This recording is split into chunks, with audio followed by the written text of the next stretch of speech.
आज हम करने वाले हैं chapter first of business studies of class 12। Video start करने से पहले आप मेरे चैनल को सब्सक्राइब जरूर कर देना कि आने वाली न्यू वीडियोस की नोटिफिकेशन आपको टाइम पर मिल जाए और बेल आइकन जरूर दबा देना। चलिए आइए स्टार्ट करते हैं video. Chapter first, nature and significance of management. इसमें क्या है, मैनेजमेंट के ऊपर सारा का सारा चैप्टर है और पूरी बुक ही आपकी मैनेजमेंट के ऊपर है जो पार्ट फर्स्ट है। नेचर यानी जो मैनेजमेंट है उसका क्या नेचर है, उसका क्या बिहेवियर है। सिग्निफिकेंस यानी उसकी क्या इंपॉर्टेंस है हमारे बिजनेस के अंदर। Management it is a process of getting things done with the aim of achieving goals effectively and efficiently. यानी कि ये एक प्रोसेस है जहां पर हम जो भी हमें काम कराना होता है वो काम करते हैं या कराते हैं किसी भी पर्सन से, किस एम से कि हम गोल्स को अचीव कर सकें विद इफेक्टिवली एंड एफिशिएंटली। ये कोई एक चीज़ नहीं होती है, ये एक पूरा का पूरा प्रोसेस होता है जिसकी हेल्प से हम किसी भी पर्सन से काम कराते हैं। उसका एम यही होता है काम कराने का कि जो भी गोल्स उन्होंने सेट किए हैं वो अचीव हो जाएं with effectively and efficiently. Effectively और एफिशिएंटली क्या होते हैं पहले ये देखते हैं। इफेक्टिवली का मतलब होता है means finishing the given task at time, यानी जो भी हमें टास्क मिला हुआ है वो टाइम पर कंप्लीट हो जाए। मेनली यहाँ पर जो कंसर्न होता है वो टाइम पर ही कंसर्न किया जाता है कि जो भी काम है वो हम टाइम पर कंप्लीट कर सकें। Efficiency means doing the task correctly and with minimum cost. जो भी हम टास्क कर रहे हैं वो करेक्टली हो और मिनिमम कॉस्ट के अंदर हो, यानी कॉस्ट जो है वो कम से कम आए। यहाँ पर कंसर्न मेनली बात यही है कि कॉस्ट कम आए, यहाँ पर हम जो भी टास्क कर रहे हैं वो टाइम पर कंप्लीट हो। इसका एक एग्जांपल लेते हैं। जैसे कोई भी एक कंपनी है, वो उसको अगर 100 यूनिट्स का प्रोडक्शन करना है, 100 यूनिट्स बनाने हैं, 4 डेज के अंदर बनाने हैं, ठीक है। अब उस कंपनी ने जो है 100 यूनिट्स बना तो लिए 4 दिन के अंदर अंदर, लेकिन उसकी जो कॉस्ट है वो क्या हो गई, थोड़ी सी बढ़ गई, नॉर्मल कॉस्ट से थोड़ी बढ़ गई। तो इसका मतलब जो कंपनी है वो इफेक्टिवली उसने काम तो किया है, टाइम पर तो कंप्लीट कर दिया काम, लेकिन एफिशिएंसी उसके अंदर नहीं आई है, उसने कॉस्ट इंक्रीज कर दी, मिनिमम कॉस्ट में काम नहीं किया। ऐसी एक एग्जांपल और कि वही 100 यूनिट्स बनाने हैं और 4 डेज के अंदर अंदर कंप्लीट करने हैं। अब उसने क्या करा कि वो कंप्लीट करने के लिए उसने 5 डेज ले लिए, लेकिन जो काम है वो बहुत कम कॉस्ट में कंप्लीट कर दिया, मिनिमम कॉस्ट लग गई। तो वो इस केस के अंदर वो एफिशिएंट तो है लेकिन इफेक्टिवली काम उसने नहीं किया, इफेक्टिव नहीं है। मैनेजमेंट जो है वो इफेक्टिव भी होनी चाहिए, एफिशिएंट भी होनी चाहिए, जभी उनके गोल्स जो हैं वो अचीव हो जाते हैं। अब अगर यही हम एक एग्जांपल लें दोनों इफेक्टिवली और एफिशिएंसी का, तो जो 100 यूनिट्स हैं वो 3 डेज में मान लीजिए कंप्लीट करने हैं और उन्होंने तीनों डेज में कंप्लीट कर दिए और मिनिमम कॉस्ट में भी कंप्लीट कर दिए, टाइमली भी कंप्लीट हो गए, मिनिमम कॉस्ट में भी कंप्लीट हो गए। तो यानी जो काम ऑर्गेनाइजेशन क्या है वो इफेक्टिव भी है और एफिशिएंट भी है। Next topic is characteristics of management. The first one is management is a goal oriented process. Management एक गोल ओरिएंटेड प्रोसेस होता है। कोई भी बिजनेस अगर स्टार्ट होता है उसमें बहुत सारे जो पीपल होते हैं वो मिलकर काम करते हैं एक बेसिक गोल को अचीव करने के लिए। जो भी ऑर्गेनाइजेशन होती है वो अपने गोल्स को पहले से ही सेट करके रखती है, उसी के ऊपर जो बिजनेस है एग्जिस्ट करता है। और जो गोल्स होते हैं वो सिंपल होते हैं और क्लियरली स्टेटेड होते हैं। एक बिजनेस के अंदर सबको पता होता है कि किस गोल के ऊपर उनको काम करना है। हर एक ऑर्गेनाइजेशन का अलग अलग गोल होगा। जैसे एक एग्जांपल लेते हैं कि अगर हमारा कोई रिटेल स्टोर है, ठीक है, अब उनका मेन गोल है कि वो अपनी सेल्स को इंक्रीज करना चाहता है, और दूसरी तरफ कोई एक सोसाइटी है या एनजीओ है, उनका मेन मोटिव है कि सोसाइटी की वेलफेयर करना। तो दोनों के जो गोल्स हैं, चाहे वो रिटेल मैनेजमेंट के हों चाहे वो एनजीओ के हों, दोनों के गोल्स तो अलग हैं, लेकिन वो किसी ना किसी गोल को कंप्लीट करने के लिए उन्होंने अपना बिजनेस सेटअप किया था। तो जो मैनेजमेंट है वो यही काम करती है, गोल्स को अचीव कराने का काम करती है। इस तरह से पूरी की पूरी एक्टिविटी को मैनेज करती है कि जो बिजनेस है उसके गोल्स अचीव हो जाए। ठीक है, नेक्स्ट है management is all pervasive. All pervasive का मतलब है मैनेजमेंट हर जगह है, हर एक डिपार्टमेंट में है, हर एक लेवल पर यूज होती है, हर एक सिटी में यूज होती है, कंट्री टू कंट्री या डिफरेंट होती है। मैनेजमेंट इज ऑल परवेसिव यानी जो भी एक्टिविटीज मैनेजमेंट के द्वारा की जाती हैं, चाहे वो इकोनॉमिक एक्टिविटी है, चाहे सोशल एक्टिविटी है, चाहे पॉलिटिकल एक्टिविटीज है, जो भी एक्टिविटीज हैं हर जगह पर मैनेजमेंट रिक्वायर होती है। The next is management is multi dimensional. Multi dimensional का मतलब है कि हर काम कर लेती है मैनेजमेंट। कैसे? वर्क, पीपल एंड ऑपरेशन, इसके अंदर 3 पॉइंट आते हैं। यानी जो भी ऑर्गेनाइजेशन सेटअप की जाती है या एग्जिस्ट होती है कहीं पर, तो उसमें काम करने के लिए ही वो एग्जिस्ट होती है, कोई ना कोई वर्क करने के लिए एग्जिस्ट होगी। फिर नेक्स्ट है पीपल, यानी अब जो ऑर्गेनाइजेशन है उसको काम करना है तो वो सारा का सारा काम किससे कराएगी? पर्सन से, तो मैनेजमेंट ऑफ पीपल। ऑपरेशन, यहाँ पर हमारा वर्क प्लस पीपल दोनों ऐड हो जाते हैं, यानी जो भी काम अब मैनेजमेंट में होगा या ऑर्गेनाइजेशन के अंदर होगा वो काम किसके द्वारा होगा? पर्सन्स के द्वारा। और कुछ अगर मशीन्स वगैरह की रिक्वायरमेंट होगी तो वो सारा का सारा ऑपरेशन के अंदर आएगा। जो भी एक्टिविटीज अब परफॉर्म होंगी वो सारी ऑपरेशंस के अंदर आएंगी। The next is management is a continuous process. Management जो है वो एक कॉन्टिन्यूअस प्रोसेस है, एक पूरा प्रोसेस होता है। प्रोसेस क्या है मैनेजमेंट का? Planning, organising, staffing, directing and controlling. ये पूरा का पूरा जो प्रोसेस है ये कंटिन्यूअस चलता रहता है।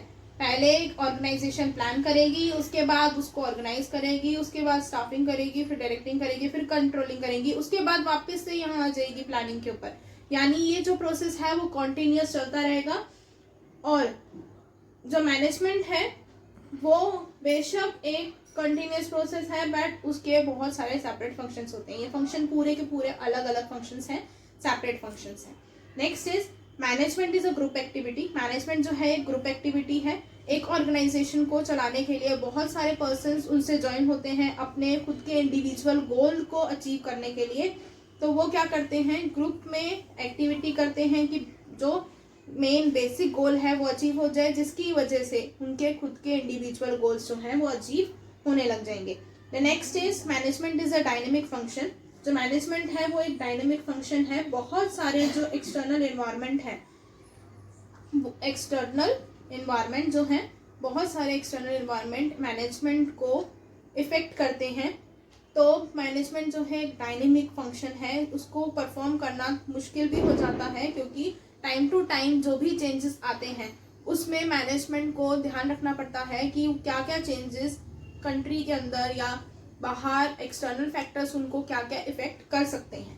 फिर है मैनेजमेंट एक इंटेंजिबल फोर्स है। इंटेंजिबल फोर्स यानी एक ऐसा फोर्स है जिसकी जो प्रेजेंस है हम टच नहीं कर सकते बट उसकी प्रेजेंस जो है हम फेल्ट कर सकते हैं, जान सकते हैं कि क्या मैनेजमेंट हमारा वर्क कर रहा है। कैसे? जब हमें कोई अगर उस मैनेजमेंट की हेल्प से कोई प्रॉफिट होगा तो हमें पता चल जाएगा कि हमारी मैनेजमेंट अच्छी है। अगर वहाँ से हमें कोई लॉस हो जाता है तो हमें यह पता चल जाएगा कि हमारी मैनेजमेंट के अंदर कोई ना कोई कमी है जिसको अब हमें सही करना है। तो मैनेजमेंट एक इंटेंजिबल फोर्स है जिसको हम टच तो नहीं कर सकते लेकिन उसकी प्रेजेंस को हम महसूस कर सकते हैं। The next topic is objectives of management. The first one is organisational objective. Organisational objective को हम एक नाम से और जानते हैं जिसको हम कहते हैं इकोनॉमिकल ऑब्जेक्टिव।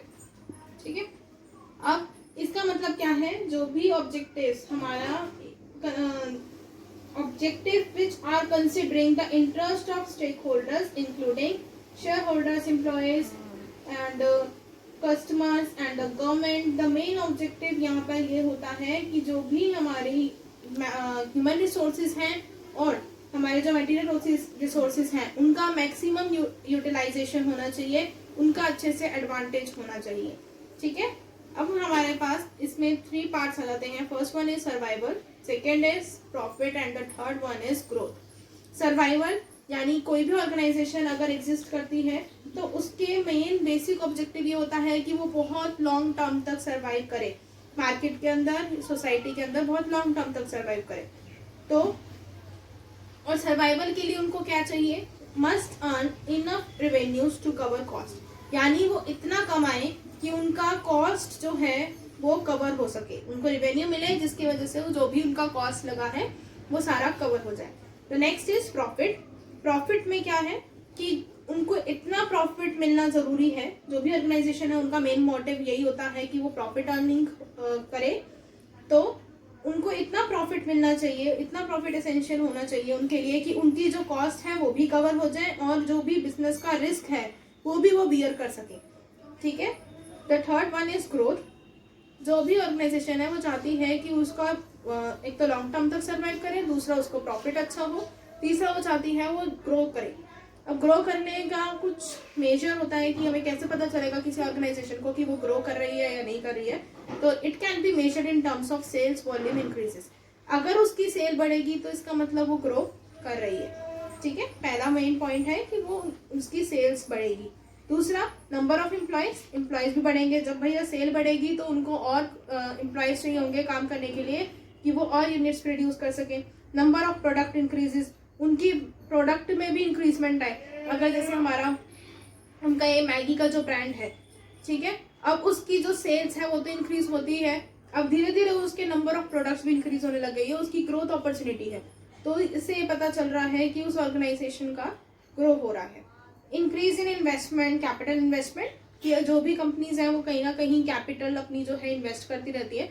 अगर उसमें भी इन्वेस्टमेंट हो रही है तो इसका मतलब वो बिजनेस या वो ऑर्गेनाइजेशन ग्रो कर रही है। फिर नेक्स्ट ऑब्जेक्टिव है सोशल ऑब्जेक्टिव। जो भी ऑर्गेनाइजेशन होती हैं, चाहे वो बिजनेस ऑर्गेनाइजेशन हो, जो भी बिजनेस ऑर्गेनाइजेशन हो या फिर नॉन बिजनेस ऑर्गेनाइजेशन, चाहे बिजनेस है चाहे नॉन बिजनेस है, हर एक ऑर्गेनाइजेशन का मेन ऑब्जेक्टिव होना चाहिए सोशल ऑब्लिगेशन को फुलफिल करना, यानी सोशल वेलफेयर करना। ठीक है। The next is personal objective. जो भी हमारा ऑर्गेनाइजेशन है उसका पर्सनल ऑब्जेक्टिव क्या है। ऑर्गेनाइजेशन, जो भी ऑर्गेनाइजेशन के पीपल हैं जो उसके अंदर काम कर रहे हैं, बहुत सारे पर्सन्स जो हैं, डिफरेंट पर्सन्स हैं, उनका अलग अलग बैकग्राउंड है, उनका अलग कोई कल्चर है, उनका अलग नीड है। तो हर एक पर्सन की डिफरेंट नीड है, डिफरेंट गोल्स हैं, डिफरेंट बैकग्राउंड है। वो सारे एक ही ऑर्गेनाइजेशन का अंदर आते हैं, उनका पार्ट बनते हैं और अपनी इंडिविजुअल नीड्स को सेटिस्फाई कर लेते हैं। डिफरेंट पर्सन है, different goals, so they all become part of organisation to satisfy their needs या गोल्स। जो भी उनकी नीड्स हैं वो उनको अचीव कर लेते हैं और जो उनके गोल्स हैं वो उनको अचीव कर लेते हैं। अब उनकी क्या क्या नीड्स हो सकती हैं, अलग अलग पर्सन हैं, अलग अलग नीड्स हो सकती हैं। किसी पर्सन की नीड्स होगी कि उसको फाइनेंशियल सेटिस्फेक्शन मिले। फाइनेंशियल सेटिस्फेक्शन कैसे मिल सकता है, उनको सैलरीज बढ़ा दी जाएगी या उनको अच्छी पर्क्स दे दी जाएगी, एक्स्ट्रा कुछ बोनस मिल जाएगा। ठीक है। नेक्स्ट है उनका कि उनको कुछ सोशल नीड्स चाहिए, यानी उनको अच्छा स्टेटस चाहिए। हर किसी की ज़रूरत नहीं है कि फाइनेंशियल नीड ही हो, कुछ लोग होते हैं जिनको सोशल नीड्स की भी रिक्वायरमेंट होती है, जैसे उनकी पीर रिकॉग्निशन हो गई। हायर लेवल नीड्स क्या होंगी, जैसे जो पर्सन है वो उसकी खुद की एक इंडिविजुअल की डेवलपमेंट हो, तो वो सारा का सारा अपना जो भी गोल्स हैं, जो भी उनकी डिफरेंट नीड्स हैं, वो एक ऑर्गेनाइजेशन के अंदर पार्ट बनते हैं, उनका एक पार्ट बन जाते हैं और उनका बेसिक जो ऑर्गेनाइजेशन का बेसिक गोल होता है उसके ऊपर वर्क करते हैं, जिनसे उनकी डिफरेंट नीड्स पूरी हो जाती हैं। अगर आपकी कोई क्वेरीज हैं तो कमेंट सेक्शन में बताएं और मेरी वीडियो को लाइक एंड शेयर कर दें।